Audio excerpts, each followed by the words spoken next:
My name is Mikey Reed, and this is my midterm submission. So, feminism, now that I've learned a little bit about it, is the complete opposite of what I thought it would be. When I first heard feminism, it's pro women, um, no men allowed. It almost gave me like a flashback of like childhood, no boys allowed or boys have the cooties. But it's not even necessarily that. Feminism is more so an inclusion of everyone, but it gives women their own space to talk about how they feel and the things that they go through within society that a male may um, not experience.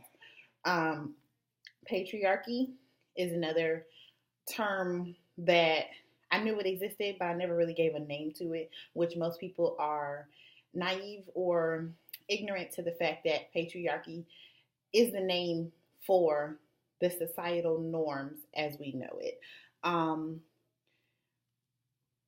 For me, to learn about feminism was one thing, but to learn about Black feminism was 10 times better.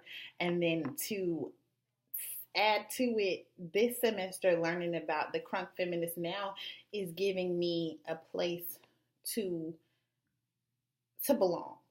The crunk feminist is more of a societal but generational, maybe just a generational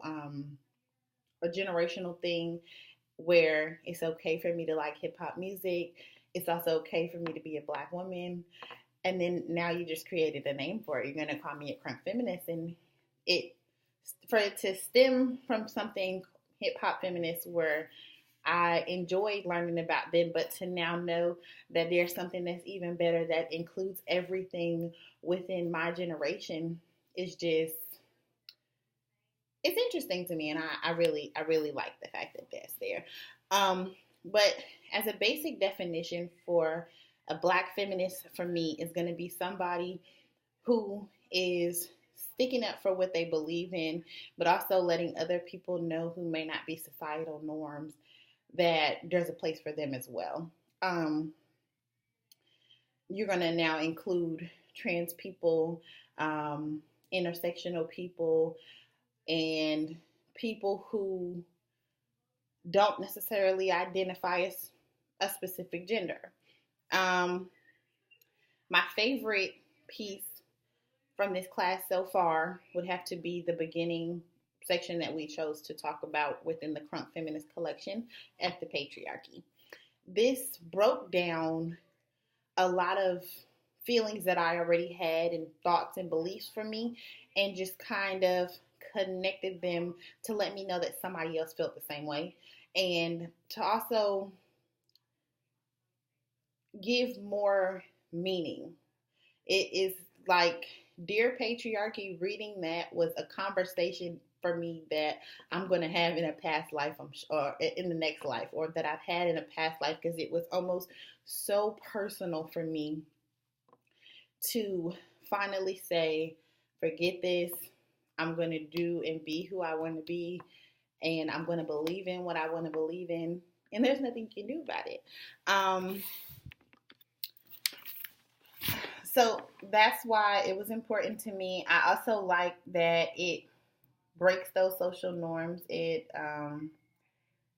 just gives a sense of inclusion, a sense of understanding, and it was a really accessible piece for me to connect within my everyday life.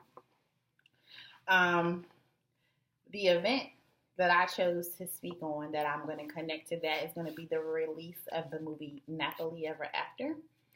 And I'm connecting this piece because this is a Netflix original movie starring Sanaa Lathan.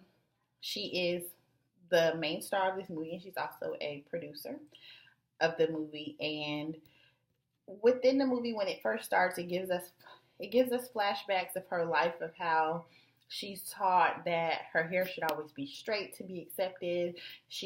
There's a scene where she's trying to get in the pool, and her mom tells her she can't get in the pool because if her hair gets wet, she's going to look different. And to see the way the little boy looked at her when her hair went from straight to curly was interesting. Because I mean, I never paid attention to how somebody may feel looking at us in the way that our hair changes. I mean, I know I've worked with white coworkers who don't really understand my hair or how my hair can be so curly and it could actually be my hair, and then one day I can come and I have completely different hair. My hair has grown overnight, they say.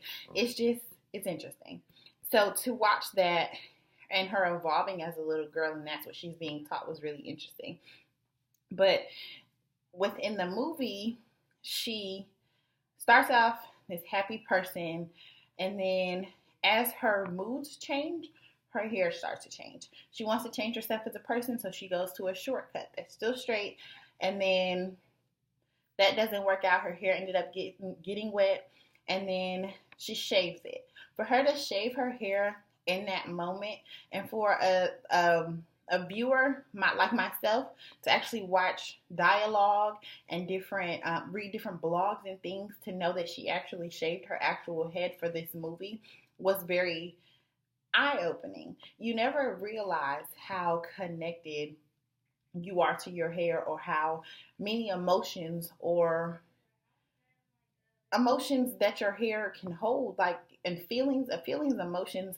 It holds a lot of like past. And she said in the movie, after like she did like a talk show thing, and she was saying in the scene where she's shaving her head, she was Violet, the character, but she was also Sanaa, like herself, and she felt so free. Once she shaved her head, she was free of everything that society wanted her to be. The black woman with the straight hair, pretty, and everybody loved her. I mean, she's still gorgeous with no hair. She's still gorgeous, and she's still smart, and everybody can still love her. But now she can be who she feels in the inside without her hair, because hair doesn't make a person.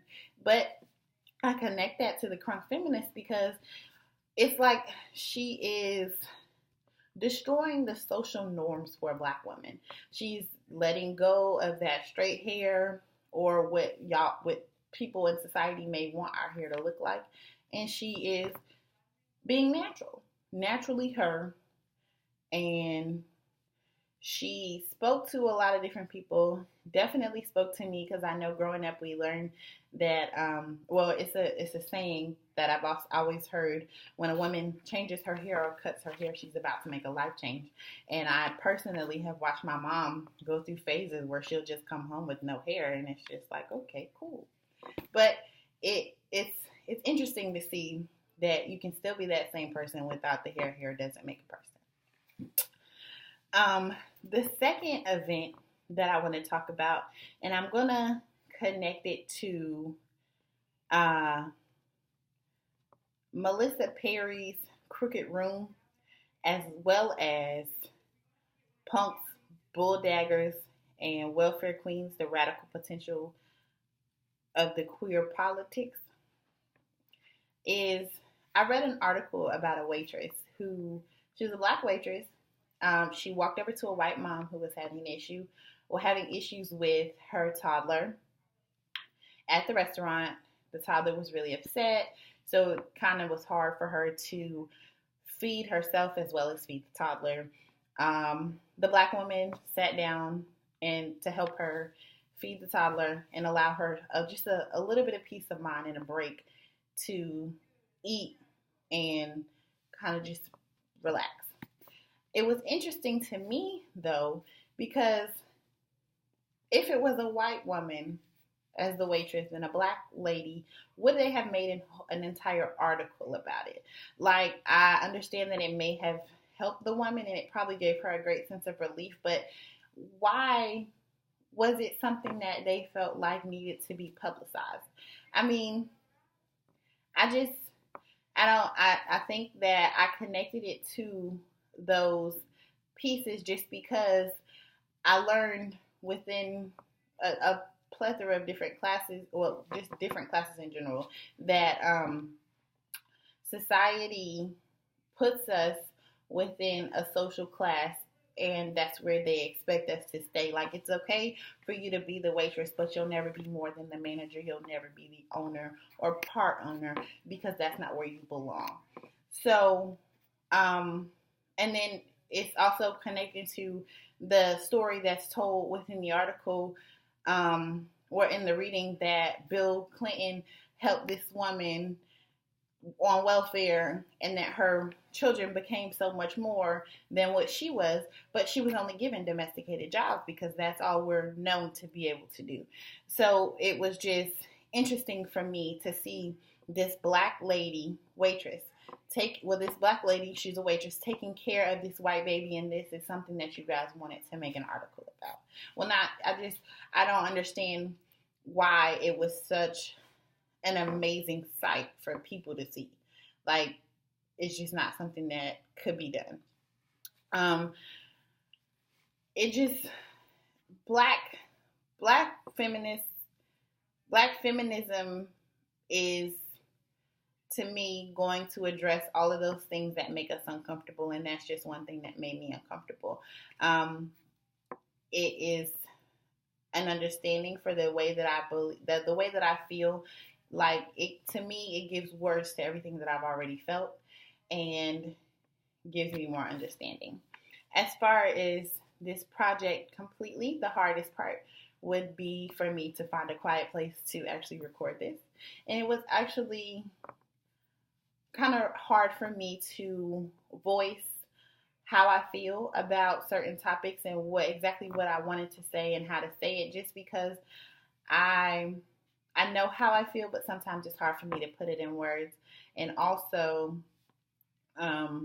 maybe I should talk more, just to talk out the way I feel about things, because then it'll give words, and then maybe sometimes how I feel will be expressed, but also